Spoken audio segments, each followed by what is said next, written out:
सभी दोस्तों को गुड मॉर्निंग। मैं अमित एक बार फिर लेकर हाजिर हूँ गणित द्वितीय सेमेस्टर के महत्वपूर्ण प्रश्न। इससे पहले मैंने पार्ट 1 अपलोड कर चुके हैं और उसी के बाद ये पार्ट 2 है। कल हमने आपको एक क्वेश्चन कराया था जिसमें थोड़ा सा मिस्टेक हो गई थी। क्वेश्चन नंबर 13 थी, उसके लिए सॉरी दोस्तों, क्योंकि वहां पे मैंने जल्दी में वहां दूरी निकालना था और मुझे जो याद था मैंने क्वेश्चन चेंज कर दी, जल्दी से क्वेश्चन चेंज हो गया था। वहां चाल के बजाय दूरी आ गया था और सॉरी चाल, यहाँ चाल ही लिखी थी, क्वेश्चन यही था, बट वहां निकालना जो था वो निकालना था दूरी। तो दूरी यहाँ होगा और चाल वहां होगा। वहां चाल दी थी और दूरी दी थी, तो वहां पे आपको क्या करना था, दूरी बराबर होता है चाल गुणे समय, ये लगाना था वहां पे। तो वहां पे उल्टा हो गया था, तो ये याद रखिएगा। तो वहां बस चेंज कर लीजिएगा, बस केवल वहां फार्मूला चेंज कर लीजिएगा। दूरी बराबर होता है चाल गुणे समय, बस। और आंसर वो आपका वहां दूरी निकला है, वो चाल नहीं है, वहां पे दूरी, याद रखिए। आज वही क्वेश्चन को यहाँ देख लेते हैं कि जो वहां था वहां क्या आंसर आना चाहिए था। तो वहां होता है चाल, ये चाल बराबर होता है दूरी बटा समय। तो इसको लिखिए, दूरी कितनी आपको दी है, ये दी है x² + 3x + 2 और बट्टे समय कितना है आपका ये। तो आप इसका जब गुणनखंड करेंगे, गुणनखंड करना आता है आपको, देखिए कैसे, 2 एकम 2 यानी 2 + 1 कितना होगा 3। तो इसको तोड़ दीजिए, यानी x² प्लस क्या लिखेंगे 2x + x + 2 और बटे x + 2। इसको हल कर लीजिए, यहां से x कॉमन ले लीजिए। x जब कॉमन ले लेंगे तो x + 2 बचेगा और एक ब्रैकेट में सॉरी एक यहां से 1 कॉमन ले लेंगे तो x + 2 बचेगा और नीचे x + 2। इसको सॉल्व कर लेंगे तो हमारा आ जाएगा, जो आएगा वो आएगा एक ब्रैकेट में x + 2 और दूसरे ब्रैकेट में x + 1/x + 2। इसको सॉल्व करेंगे तो ये हमारा कट जाएगा, बचेगा हमारा जो आंसर आएगा x + 1 आएगा। कुछ लोगों ने कमेंट किया था तो उनको धन्यवाद, जो आप सीरियसली आप मेहनत से पढ़ रहे हैं और आप इसी तरह लगे रहिए। जो इम्पोर्टेंट करा रहे हैं इससे बाहर का क्वेश्चन नहीं आएगा, लगभग ऐसे ही क्वेश्चन आपको पेपर में भी देखने को मिलेंगे। तो जो आंसर वहां आना चाहिए था वो ये आता है। ठीक फ्रेंड्स, आप उसको देख लीजिएगा और वहां पे जो निकली है वो दूरी है, चाल की जगह दूरी कर लीजिएगा, बस सही हो जाएगा आपका आंसर। देखते हैं अगला क्वेश्चन जो यहाँ है इंपॉर्टेंट। कह रहा है समकोण त्रिभुज का आधार 10 सेंटीमीटर है और ऊंचाई 15 सेंटीमीटर हो तो त्रिभुज का क्षेत्रफल बता। तो समकोण त्रिभुज का क्षेत्रफल होता है, याद रखिएगा, समकोण त्रिभुज का क्षेत्रफल होता है हाफ आधार गुणे ऊंचाई। इसको याद रखिएगा। तो यानी क्या हो जाएगा, हाफ आधार कितना है आपका, देखिए 10 सेंटीमीटर और ऊंचाई कितनी है 15। तो ये काट दीजिए, कितना आ जाएगा 15 × 5 = 75 क्या सेंटीमीटर स्क्वायर। देखिए यूनिट जरूर लिखिएगा। क्षेत्रफल क्या होता है, आपका इकाई का स्क्वायर होता है, यानी देखिए सेंटीमीटर गुणे सेंटीमीटर क्या हो जाएगा सेंटीमीटर स्क्वायर। क्योंकि यूनिट नहीं लिखेंगे तो नंबर आपके काट लिए जाएंगे। अब देखिए अगला क्वेश्चन कह रहा है -1 और 1 के बीच ठीक परिमेय संख्या बताइए। तो क्या करना है, कह रहा है ठीक बीच, ये याद रखिएगा, ठीक आपसे बीच में पूछा है तो क्या करिएगा -1 + 1 कर दीजिएगा और बटे 2 कर दीजिएगा। इस तरह जोड़ेंगे तो आपका क्या आ जाएगा, -1 चला जाएगा यानी 0 बचेगा, कट जाएगा तो क्या होगा, और 0/2 क्या होता है 0, यानी उसके ठीक बीच परिमेय संख्या क्या होगी 0/2 यानी सॉरी 0/2 यानी 0 आपकी ये परिमेय संख्या है। अगर हम इसी तरह कह लें कि संख्या अगर 3 और 4 होती, -3 और 4 होती, इसके बीच में परिमेय संख्या बताइए। इन दो नंबर के बीच में परिमेय संख्या क्या करते हैं, -3 + 4/2 क्या हो जाता, 1/2 आ जाता है। 4 में से 3 गया तो क्या बचा 1 और बटे 2, यानी वो परिमेय संख्या क्या होती 1/2। तो ये याद रखिएगा, इसी तरह आपके क्वेश्चन पूछे जाएंगे। अब देखिए परिमेय संख्याओं -5/7 और 5/7 के निरपेक्ष मान ज्ञात कीजिए। ये 5/7 है के निरपेक्ष मान ज्ञात कीजिए। देखिए क्वेश्चन बहुत सरल है, लेकिन थोड़ा समझना है कि आपको पता ही ना चले कि निरपेक्ष मान होता क्या है, तो आप कैसे बताओगे, आप लोग बताइए। तो है क्वेश्चन बहुत आसान। देखिए निरपेक्ष मान क्या होता है, इसी का निरपेक्ष मान निकालने के लिए क्या करते हैं, -5/7 करते हैं, एक एक संख्या के लेते हैं और उसके दोनों तरफ मॉड लगा देते हैं। क्या लगा देते हैं, मॉड। तो जो मान निकल आता है -5/7 का निरपेक्ष मान होगा, इससे जो मॉड से निकलता है वो हमेशा क्या निकलता है, प्लस निकलता है, यानी 5/7 इसका निरपेक्ष मान होगा। इसी तरह अगर हम इसका निकालें 5/7 तो क्या होगा, 5/7 का निरपेक्ष मान होगा, मॉड लगा देंगे, का निरपेक्ष मान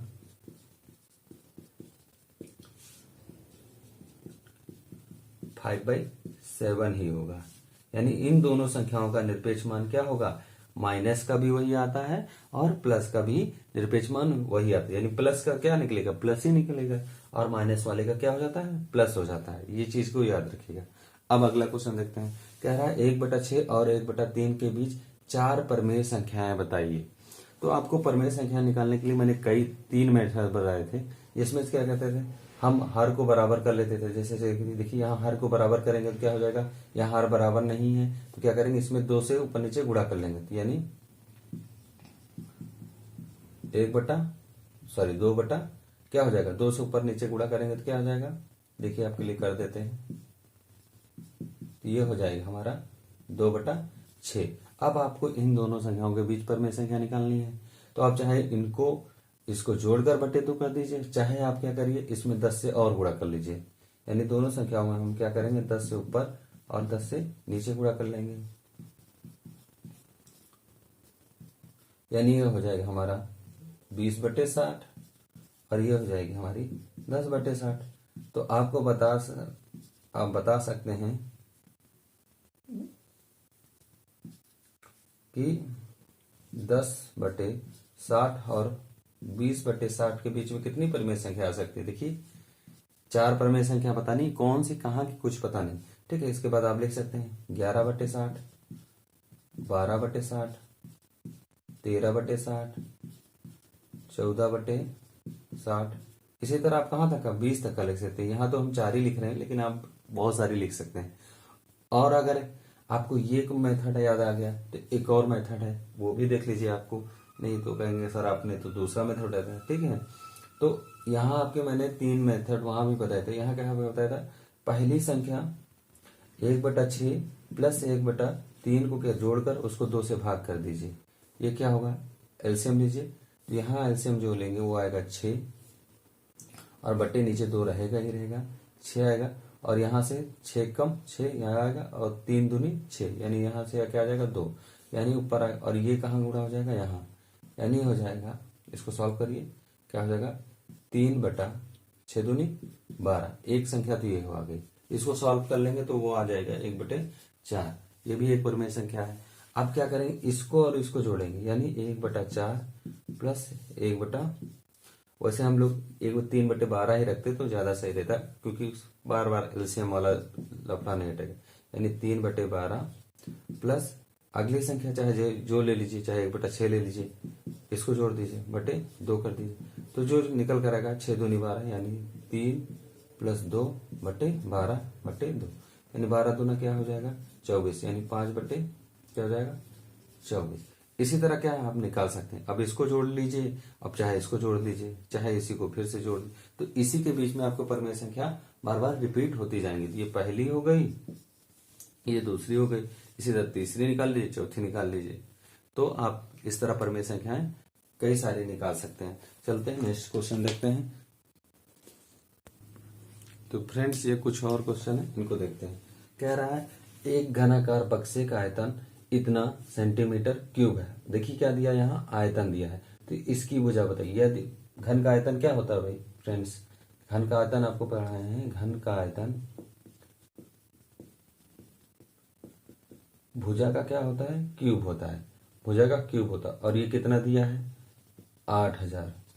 अब क्या होगा, ये जो क्यूब है ये हटेगा तो दूसरी साइड क्या हो जाएगा,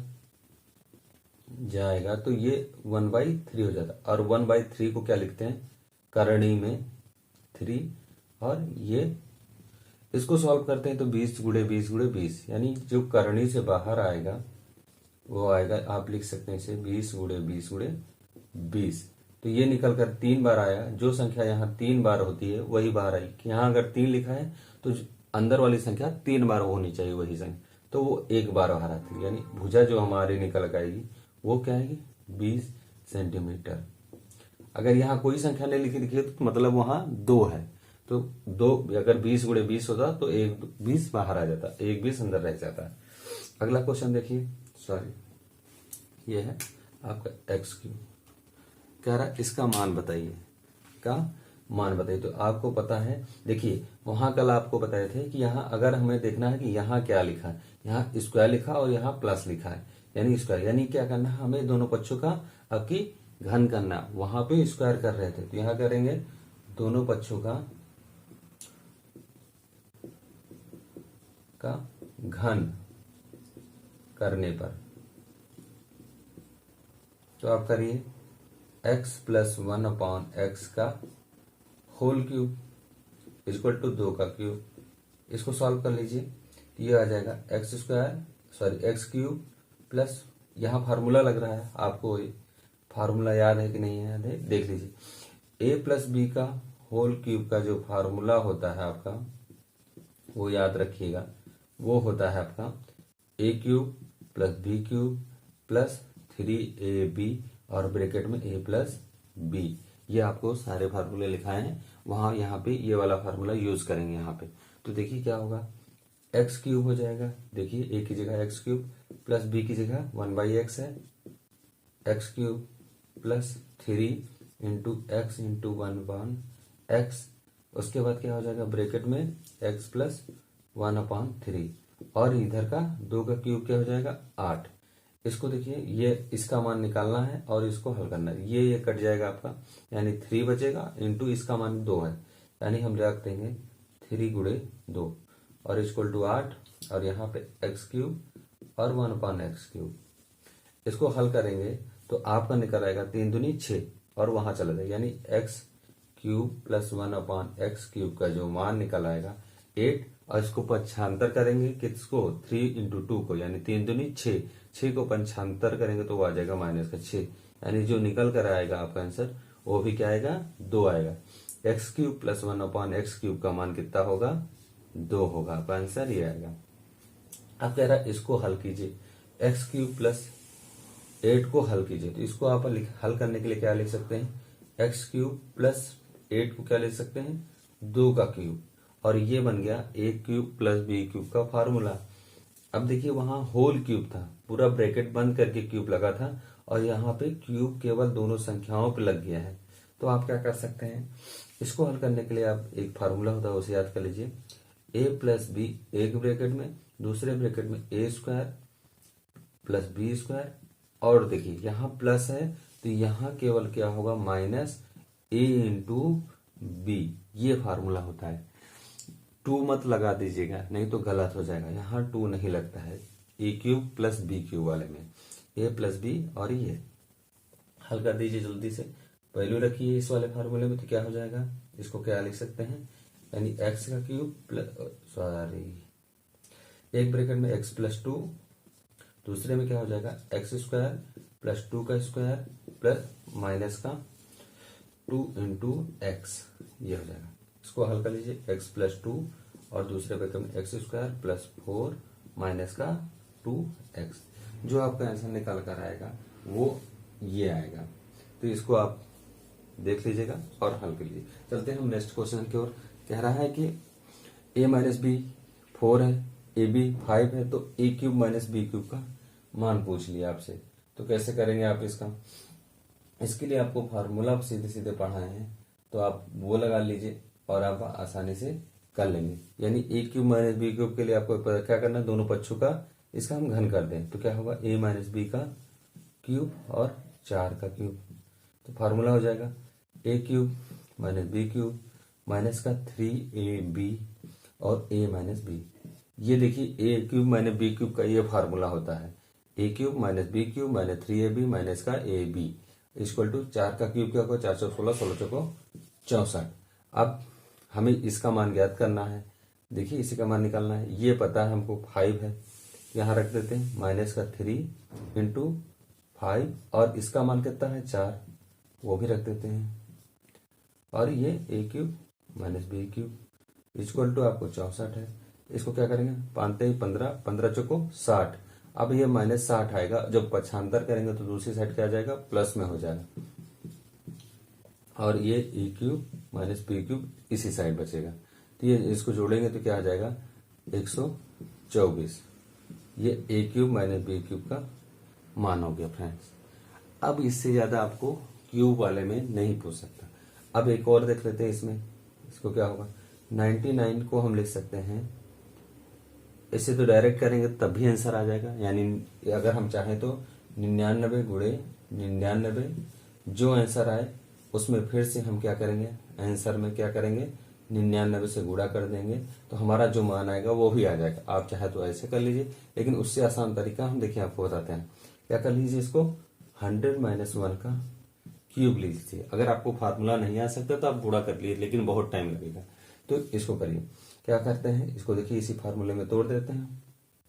क्या हो जाएगा 100 का क्यूब माइनस 1 का क्यूब माइनस का 3 इंटू 100 इंटू 1 ब्रैकेट में 100 माइनस का 1। इसको क्या कर लिख सकते हैं 1 0 2 0 3 0 4 0 5 0 6 0, क्योंकि 3 के 2 अंदर है और 3 बार गुणा करना है, यानी 6 0 हो जाएंगे।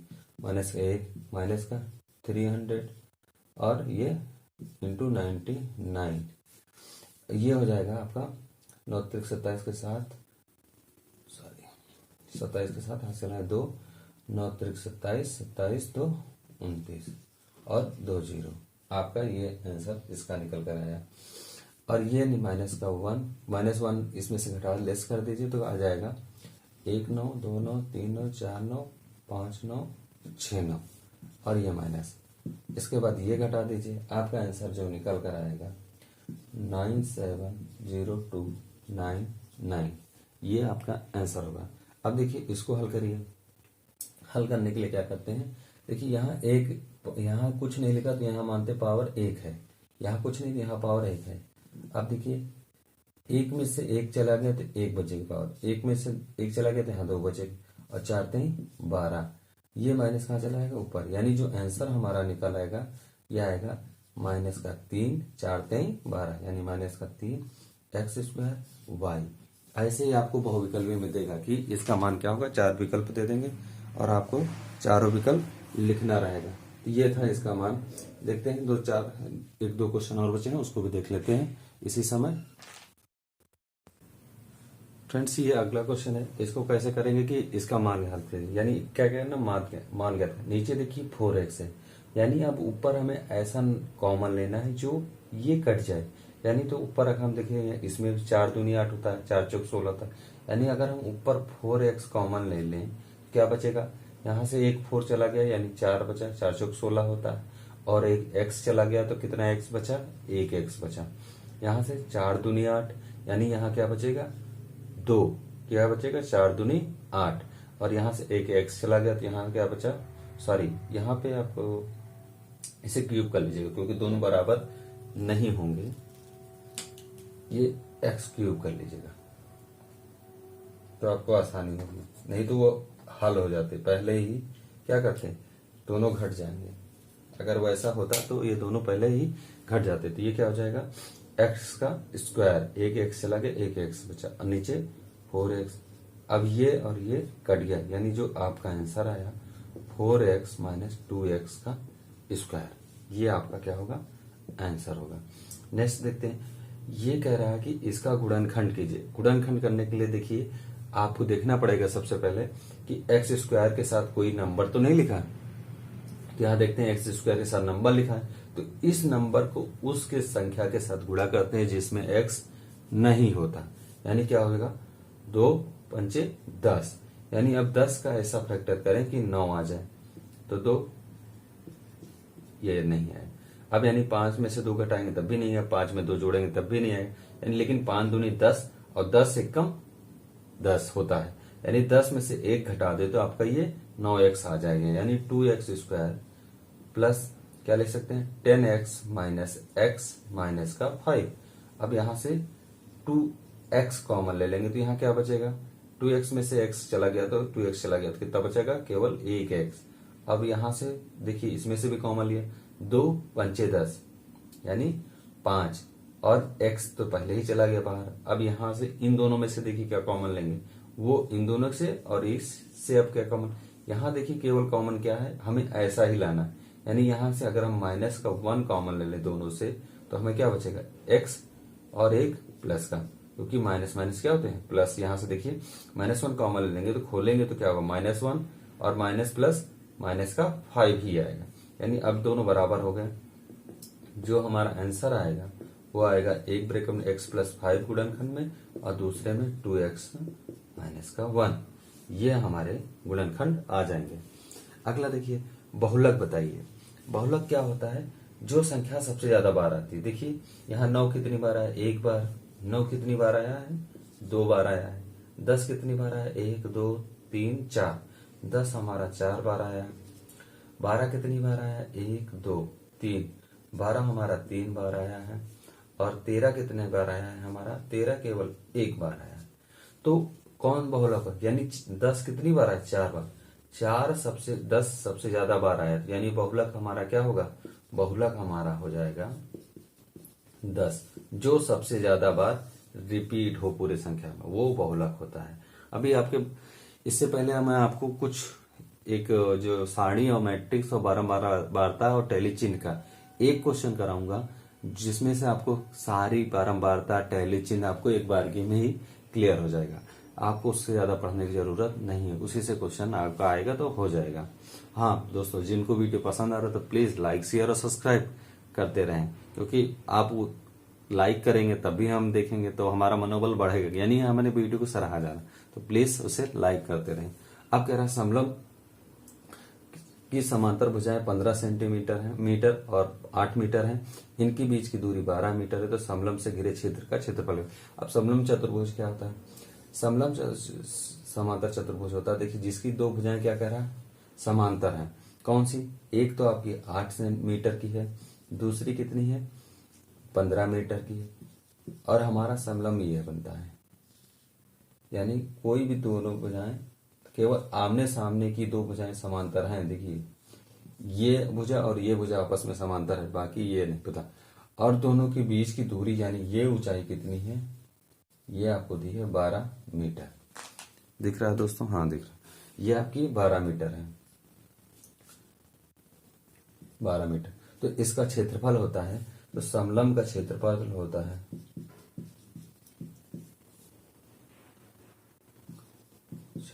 होता है हाफ समांतर भुजाओं का योग, यानी A1 B1 और B2 इंटू ऊंचाई। ऊंचाई कितनी है आपकी, h कितनी है 12।